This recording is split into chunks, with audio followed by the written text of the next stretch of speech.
Dans cette vidéo, on va parler du sujet de la migration qui fait peur souvent à beaucoup de SEO et on va essayer de voir de manière assez détaillée comment faire pour qu'une migration se passe bien, qu'elle ne fasse pas perdre de trafic, voire qu'elle en fasse gagner, parce que c'est tout à fait possible de profiter d'une migration pour gagner en visibilité sur Google.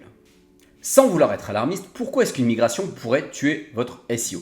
Tout simplement déjà parce que ça peut engendrer une perte de ranking du site. Parce que finalement, les moteurs de recherche ils vont considérer votre nouveau site comme inconnu. Alors non pas en termes de PageRank, mais plutôt si chaque URL change, il va falloir qu'ils réussissent à redécouvrir finalement votre site.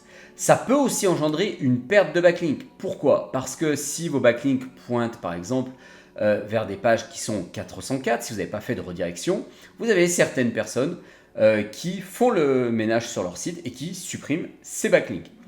Ça peut aussi engendrer des problèmes d'indexation.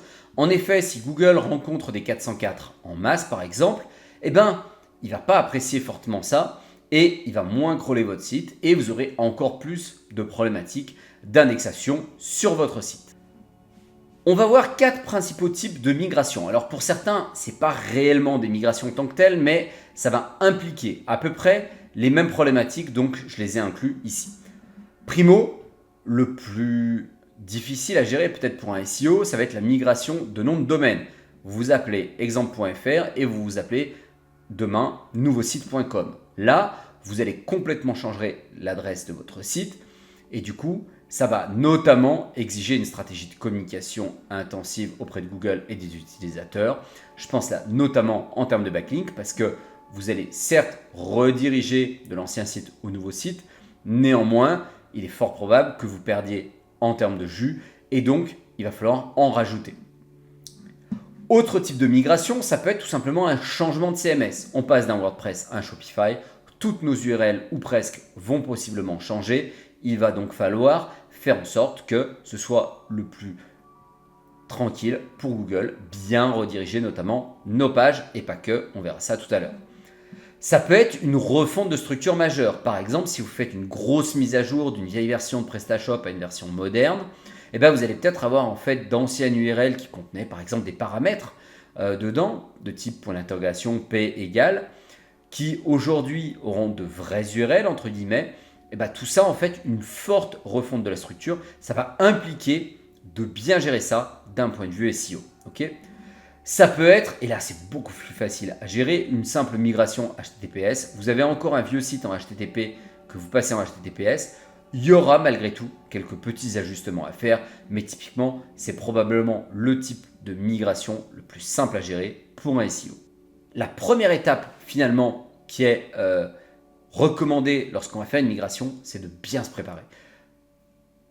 Pourquoi bien se préparer? Tout simplement parce que si vous avez tout bien réfléchi à la base, derrière il vous suffira entre guillemets simplement de bien exécuter tout ça et tout devrait bien se passer. Comment ça se fait? Tout simplement déjà par un audit SEO complet, c'est-à-dire vous allez auditer votre site de A à Z pour identifier qu'est-ce qui est important de bien être conservé et à l'inverse peut-être qu'est-ce qui aujourd'hui n'était pas top et profiter de cette refonte pour l'améliorer. D'accord? Pour ça, bien identifier toutes ces URL, c'est absolument indispensable. Ça peut parfois être un peu challengeant, notamment je pense à des très gros sites e-commerce de plusieurs millions de pages. Néanmoins, c'est important de tout bien cartographier. Ça peut être aussi l'occasion en fait de refaire une petite analyse concurrentielle, de voir comment eux ont pu gérer leur propre migration, est-ce qu'il y a des erreurs qu'ils ont fait ou est-ce que eux ont profité des migrations pour mettre en place certains éléments. Lors de l'audit SEO, qu'est-ce qu'il faut analyser? Alors je vous recommande d'analyser plusieurs choses. D'abord, c'est important, c'est les pages les plus performantes. À vous de choisir le nombre de pages en fonction de votre site. Néanmoins, vous allez assez facilement identifier un top 5 ou 10% des pages qui génèrent le plus de trafic. C'est sur ces pages que vous devrez apporter le maximum finalement d'attention. Ça peut être également des mots-clés stratégiques, c'est-à-dire qu'il y a probablement des mots-clés sur lesquels vous êtes bien positionné, mais aussi peut-être des mots-clés sur lesquels vous n'êtes pas encore assez bien positionné. Et peut-être que cette refonte, c'est l'occasion de faire en sorte que demain, vous soyez mieux positionné, voire très bien positionné dessus. Lors de l'audit, moi je vous recommande aussi de creuser un petit peu les backlinks. Pourquoi? Parce que vous avez probablement des backlinks de qualité qui pointent vers votre site, d'accord? Il va falloir forcément rediriger certaines pages et le fait de faire un audit sur tous vos backlinks, ça va être l'occasion aussi de voir les backlinks qui peut-être pointaient vers des 404 et vous allez en profiter pour les rediriger vers de nouvelles pages.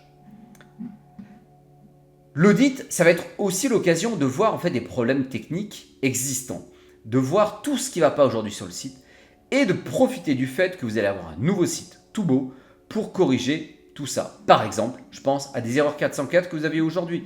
Ça peut être des problèmes de vitesse, ça peut être des problèmes de structure, etc. Profitez d'une migration pour faire en sorte que le nouveau site soit aussi parfait que possible. Je vous le disais, cartographier votre URL stratégique, ça va être important. Ici, je vous parle d'un top 100, c'est principalement pour les gros sites. En effet, si votre site a 150 pages, il y a peut-être peu d'intérêt à essayer de focus sur le top 100 dans le sens où sur le top 100, vous aurez peut-être les 3/4 des pages qui font très peu de trafic. Pour ça, vous pouvez par exemple exporter Analytics et voir les pages les plus visitées. Ça peut être intéressant de se baser plutôt sur Analytics que sur la GSC et ou d'analyser les deux. Pourquoi? Parce que si vous avez des pages qui surperforment par exemple en termes de trafic organique et pas beaucoup en termes de SEO, alors dans ce cas-là, il faut malgré tout y apporter un vrai soin. D'accord? Ça peut être également les pages avec le plus de backlinks. Alors vous pouvez pour ça utiliser des outils comme Ahrefs ou SEMrush. Alors je cite ces deux-là parce que c'est les plus connus. Sinon vous pouvez très bien utiliser SEO Observer si vous avez une licence de cet outil qui lui est spécialisé que pour les backlinks. Il peut être intéressant également de lister les pages avec de forts taux de conversion. Je pense par exemple à des pages produits, mais ça peut être également des pages services si vous proposez par exemple des services en B2B qui, elles, ont peut-être pas des tonnes de trafic, mais par contre qui convertissent peut-être énormément. D'accord? Ça peut être également l'occasion de lister les pages avec de bonnes positions dans Google. Généralement, c'est des pages qui vont être retrouvées ici parce que si vous avez des bonnes positions sur Google, vous allez généralement avoir beaucoup de trafic. Néanmoins, vous avez aussi parfois des mots-clés stratégiques qui ont peu de volume de recherche, qui ne ressortiront peut-être pas dans le top 100, mais qui peuvent malgré tout avoir un vrai intérêt stratégique pour votre entreprise. La deuxième étape, ça va être de définir pour chaque URL qui ne reste pas la même, comment on va faire des redirections 301. Alors, idéalement, il vaut mieux faire des redirections 301 que des 302. Qu'est-ce que c'est une redirection 301? C'est une redirection permanente. Là où une redirection 302, c'est une redirection temporaire. Une redirection 302, on dit implicitement à Google, cette page reviendra. Alors qu'une 301, on lui dit, c'est terminé, elle n'existera plus. Idéalement, moi je vous recommande de faire une correspondance one-to-one, c'est-à-dire que on va essayer de retrouver la même page dans le nouveau site. D'accord? Malheureusement, si ce n'est pas possible, on fera une redirection logique. C'est-à-dire qu'on va essayer de choisir la page la plus proche thématiquement possible. Ça peut être, par exemple, un produit similaire. Ou ça peut être la catégorie s'il n'y a pas de produit similaire. Ou vraiment, à défaut, la page d'accueil.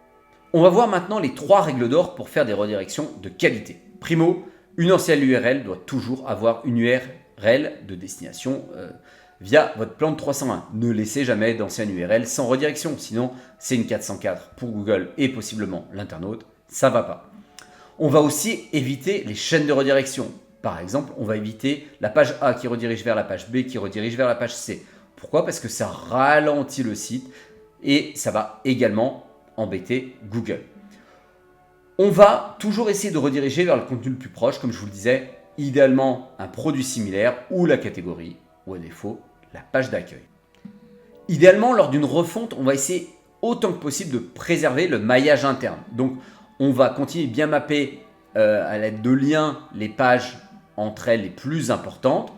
On va aussi adapter la navigation parce que le fait d'avoir un nouveau CMS parfois peut changer des slugs, donc il va falloir probablement adapter 2-3 autres choses au niveau de la navigation du site en lui-même.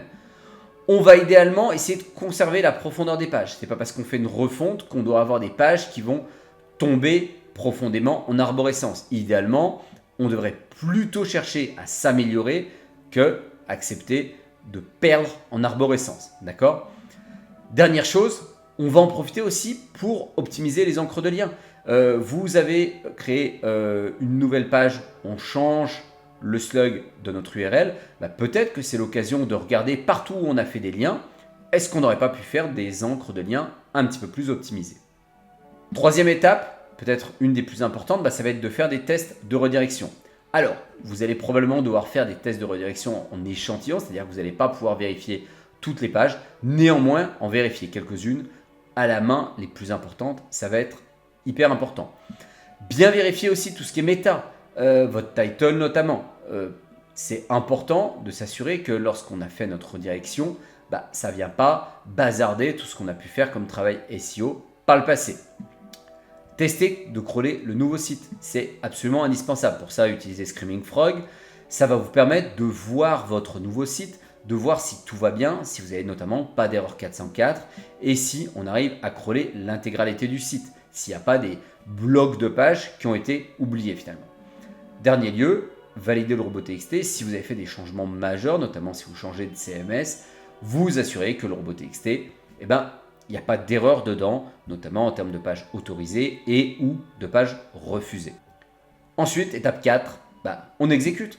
On va donc mettre en place les redirections, on soumet le nouveau sitemap, on fait des tests assez rapides sur les principales pages clés et ensuite, point très important, on communique aux équipes et j'ai envie de vous rajouter presque aussi parfois aux clients ou aux utilisateurs. C'est important que tout le monde soit au courant en fait que la migration est active parce que finalement, vous allez peut-être passer à côté de certaines problématiques. Or, si tout le monde est au courant, ça fait autant de personnes qui vont vérifier le site et qui peut-être feront remonter des erreurs que vous n'avez pas vues tout de suite. Au niveau de la stratégie pour une migration, il y a deux stratégies diamétralement opposées. La migration progressive. Alors, qu'est-ce que c'est? Finalement, on va prendre le temps pour faire la migration. On va faire petit bout par petit bout. Gros avantage, c'est moins risqué puisque comme on transfère moins de pages, on a moins de problèmes potentiels à chaque fois. Ça permet finalement de prendre son temps et d'être moins stressé. Par contre, c'est plus long à mettre en œuvre et c'est souvent beaucoup plus complexe à mettre en place puisque vous allez devoir gérer deux versions en parallèle. Après, il y a la migration que j'appelais Big Bang. Finalement, là, c'est plus rapide. Pas de gestion hybride et l'impact SEO, il va être sur une courte période. C'est-à-dire que soit super, ça marche très bien, youpi, tout se passe bien, soit à l'inverse, si c'est la catastrophe, vous le saurez très rapidement parce que tout va être concerné. C'est donc plus risqué, c'est très compliqué souvent de revenir en arrière. Si on a fait une erreur et que ça concerne l'intégralité du site, c'est plus complexe de faire marche arrière. Et donc pour ça, il faut vraiment vous être appliqué et avoir fait une préparation parfaite. Comment on choisit ça?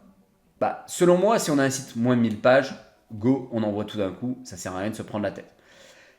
A l'inverse, si on a des sites e-commerce importants, parfois ça peut être intéressant de faire en plusieurs étapes. Si on a un site avec du fort trafic, là aussi il peut y avoir des intérêts à le faire en plusieurs étapes. Et si c'est une refonte majeure, là aussi il peut y avoir des intérêts à le faire en plusieurs étapes. Pour ma part, ma forte préférence, elle va sur le Big Bang. Il vaut mieux faire un travail préparatoire plus long, très détaillé et tout envoyer d'un coup, plutôt que de faire ça de manière disparate. Étape numéro 5, qui est peut-être une des plus importantes finalement, c'est le suivi. Parce que on peut avoir tout très bien préparé, mais si finalement derrière on ne fait pas un suivi de qualité, ça ne sert à rien. Primo, on va vérifier l'indexation. Est-ce que nos nouvelles pages s'indexent bien? Est-ce qu'il n'y a pas de problématique pour les nouvelles pages qu'on va créer post-migration? Est-ce qu'il n'y a pas de problématique par exemple d'indexation? Est-ce que les nouveaux articles de blog qu'on va construire s'indexent facilement?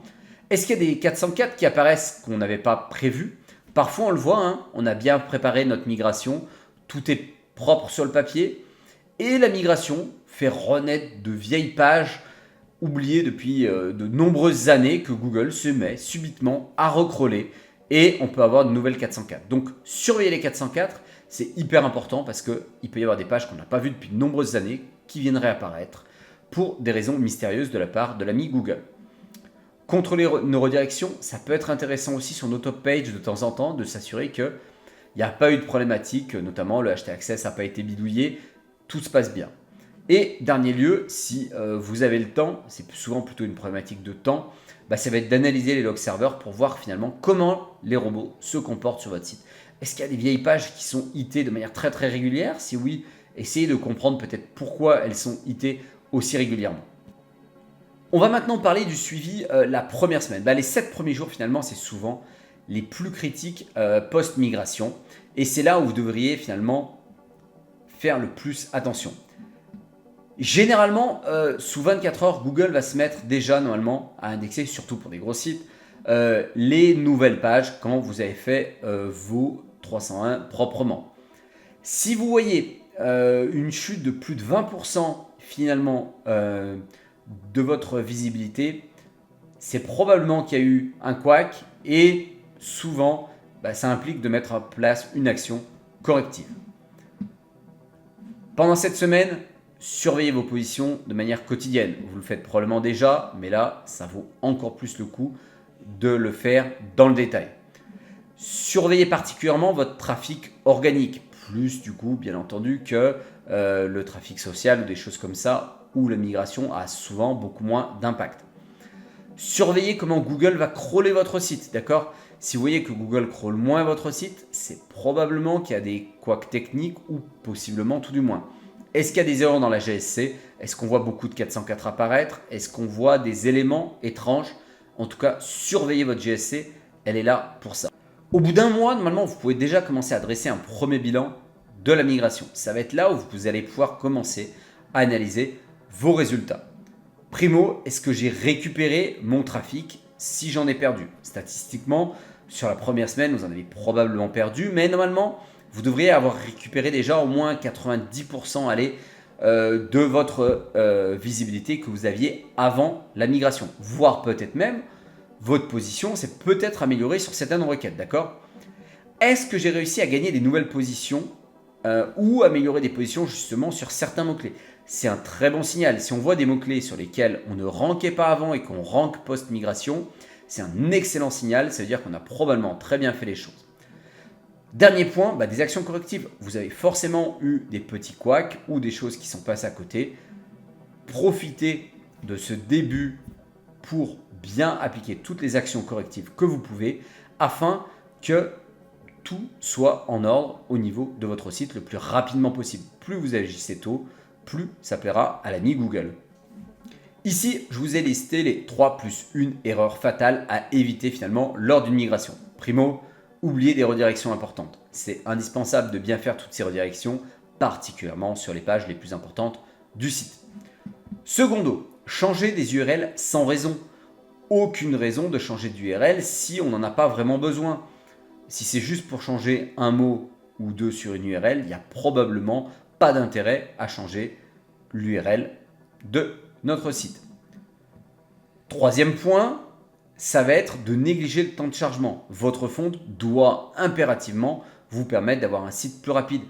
Un site plus lent, ça va pénaliser vos rankings et votre conversion sur votre site.